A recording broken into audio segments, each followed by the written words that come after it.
Pengertian konsolidasi dan pengaruh adanya perubahan hak kepemilikan. Konsolidasi merupakan usaha untuk menggabungkan suatu persatuan dengan satu atau lebih perusahaan lain ke dalam satu kesatuan ekonomi. Kepemilikan perusahaan induk atau investor pada perusahaan anak atau investasi mungkin berubah sebagai akibat perusahaan anak menjual saham tambahan atau perusahaan anak menjual saham miliknya sendiri. Pengaruh aktivitas-aktivitas tersebut pada perusahaan induk atau investor tergantung pada harga saat saham tambahan tersebut dijual atau saham diperoleh kembali dibeli. Hal-hal yang menyebabkan perubahan hak milik dan pengaruh terhadap neraca konsolidasi. Yang pertama, pembelian saham perusahaan anak dilakukan lebih dari satu kali. Hak-hak kontrol diperoleh sejak saat pembelian saham pada tahap pertama. Yang kedua, pembelian saham perusahaan anak dilakukan lebih dari satu kali. Hak kontrol diperoleh baru setelah beberapa tahap pembelian saham. Yang ketiga, pembelian dan penjualan kembali sebagian dari saham-saham perusahaan anak yang dimiliki perusahaan induk. Yang keempat, emisi saham dan atau penarikan kembali saham-saham perusahaan anak mempengaruhi hak-hak pemilik perusahaan induk. Yang kelima, transaksi saham yang ditarik dari peredaran perusahaan anak. Akuisisi selama satu periode akuntansi.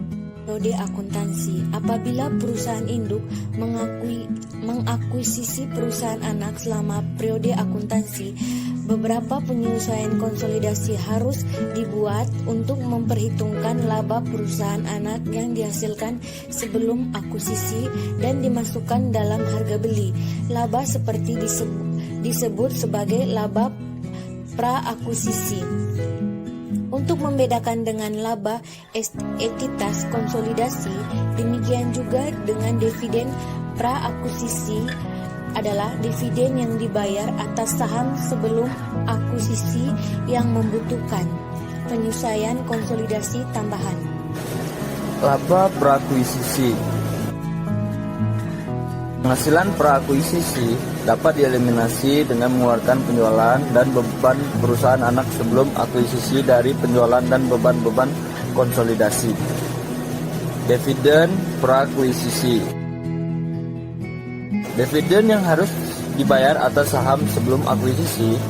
Dividen pra-akuisisi akan dieliminasi dalam proses konsolidasi karena dividen tersebut bukan merupakan bagian dari ekuitas yang diperoleh.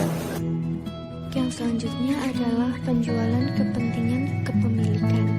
Apabila perusahaan induk atau investor menjual kepemilikan, keuntungan atau kerugian atas penjualan dihitung sebagai perbedaan antara hasil dari penjualan dan nilai buku investasi yang dijual.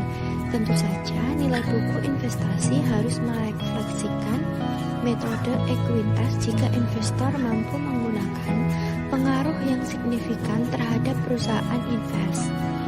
Jika perusahaan induk memperoleh kepemilikannya dalam beberapa pembelian yang berbeda, saham yang dijual harus diidentifikasikan pada akuisisinya.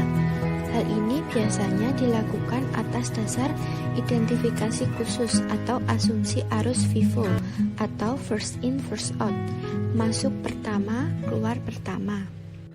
Kemudian perubahan kepentingan kepemilikan dari transaksi saham perusahaan anak. Penerbitan saham perusahaan anak merupakan suatu sarana untuk memperluas operasi perusahaan anak melalui pembiayaan eksternal. Tentu saja, baik keputusan ekspansi maupun pembiayaan dikendalikan oleh perusahaan induk.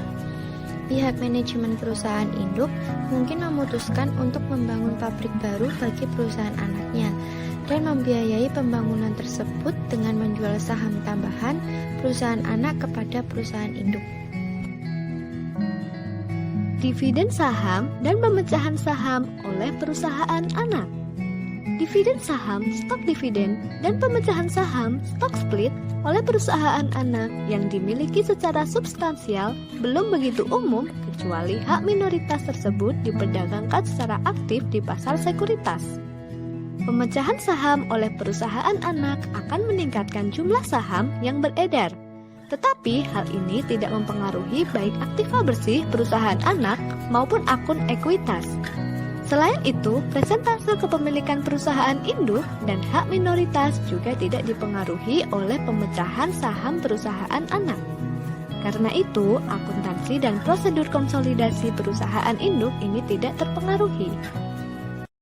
Sekian video penjelasan dari kami. Terima kasih bagi teman-teman yang sudah menonton. Semoga video ini bermanfaat. Terima kasih, salam.